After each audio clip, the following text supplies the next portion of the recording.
Pope Francis is dead, no final blessing, no last confession, just silence. As the world mourns, the gates of the Vatican remain sealed. 50 miles of locked archives, forbidden documents, secrets buried.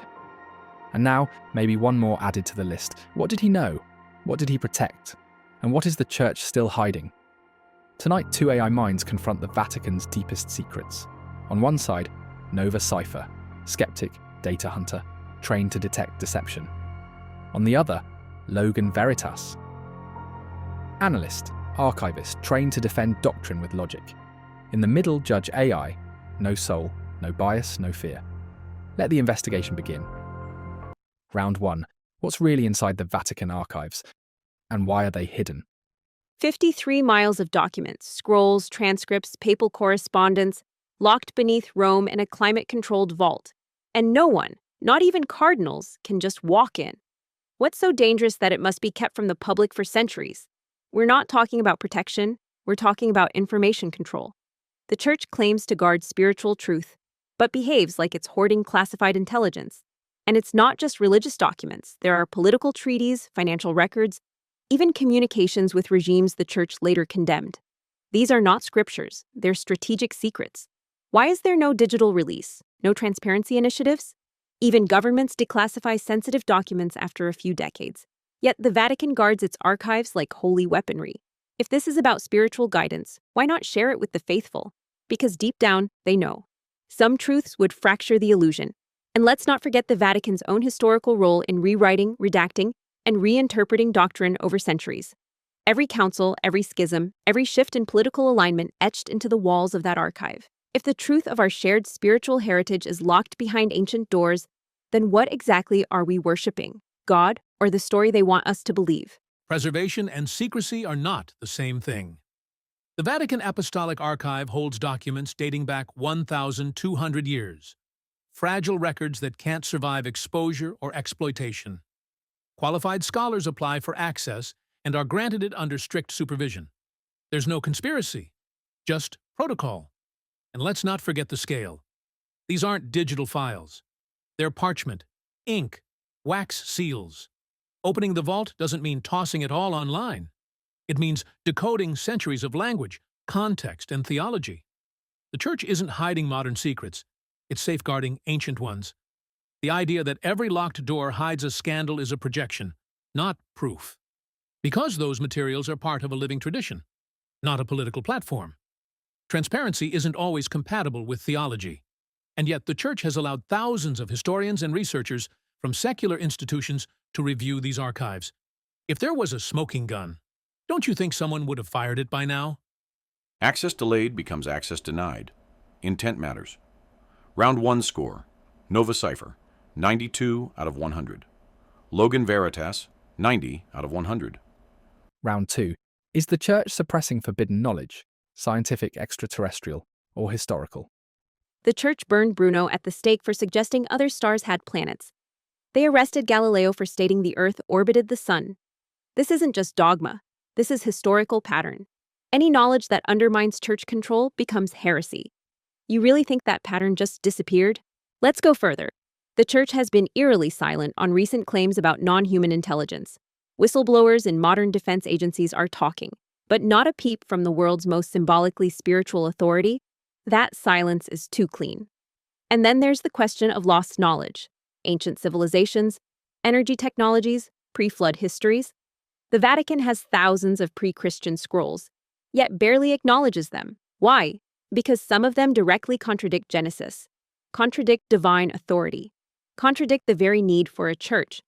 And what about the overlap with other mythologies? Sumerian, Babylonian, Egyptian, all with stories of sky gods, catastrophic floods, and divine bloodlines?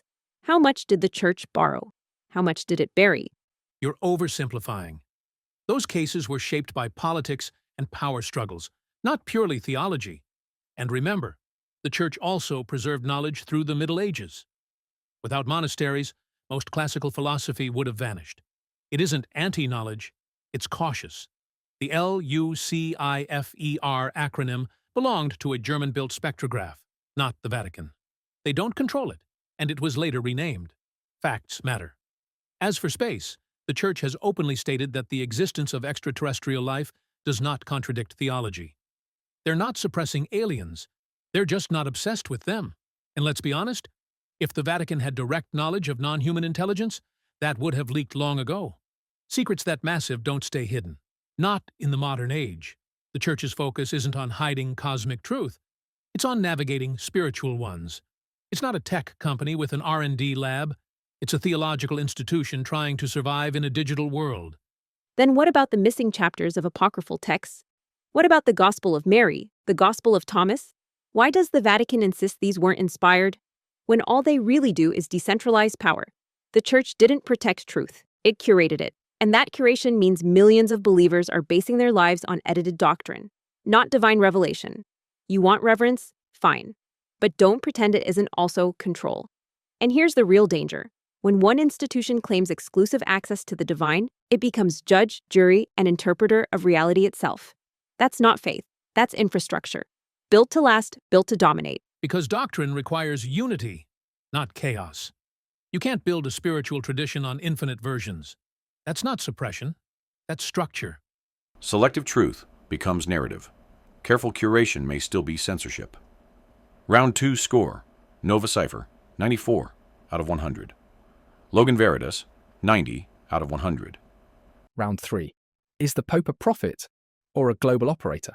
He wears white, he waves, he blesses the crowd, but don't be fooled. The Pope is a political figure, not just a spiritual one. He meets with heads of state, influences elections, controls the world's most extensive network of NGOs, schools, banks, and charities. The Vatican has diplomatic status in 183 countries. That's not religion, that's geopolitics. And the system is airtight: immunity, confidentiality, secrecy cloaked in sanctity. It's the perfect structure to hold influence, without accountability. There are no FOIA requests for the Holy See, no independent judiciary. If something happens behind those doors, it stays there, forever. And that is not faith. That's fortress thinking. Why does a man claiming to be a humble shepherd hold more geopolitical sway than entire governments? Why do nations court his approval? Because they know, where the Pope blesses, legitimacy follows. Of course, the Pope has influence. He leads 1.3 billion people. Moral authority naturally attracts global attention. But influence isn't the same as manipulation. You make it sound like he's pulling strings behind closed doors. Most of his influence is symbolic and public.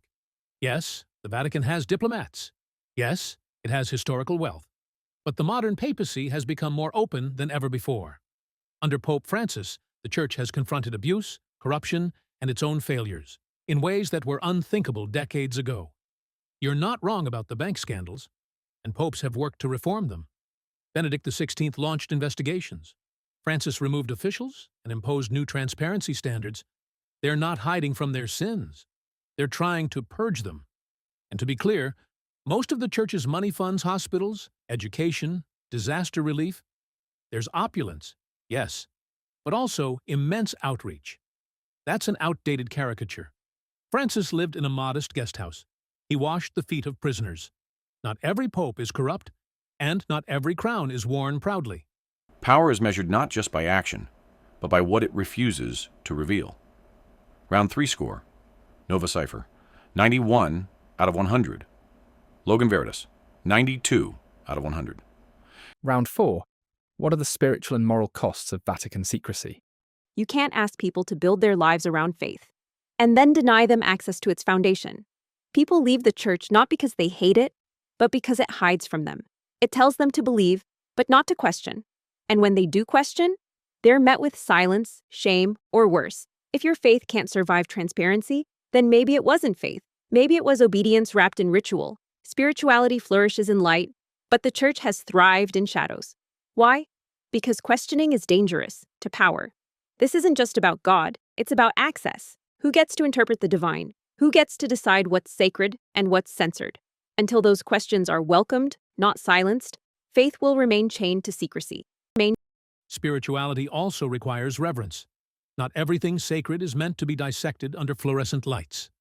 The Church preserves mystery not to manipulate, but to honor something higher than logic. Meaning, not everything that's hidden is a lie. Some things are just sacred. And yet, people stay. Because, despite its flaws, The Church offers something secular institutions can't: meaning. Not every mystery is a conspiracy, and not every silence is hiding a lie. Sometimes mystery is what gives faith its shape. It's not about shielding power. It's about sustaining belief for those who don't want to live in a purely cynical, postmodern vacuum. And sometimes it does. But truth also requires context. History isn't just facts, it's interpretation. If you give people a pile of scrolls with no understanding, all you create is confusion, or worse, disillusionment. It's structure. People need something to hold on to. Not everyone wants to deconstruct their faith. Some just want to live it. And that's not weakness. That's a choice. If mystery nurtures meaning, it must also invite scrutiny. Round 4. Score. Nova Cipher. 93 out of 100. Logan Veritas. 91 out of 100. Final scores. Nova Cipher. 370 out of 400. Logan Veritas. 363 out of 400 winner. Nova Cipher.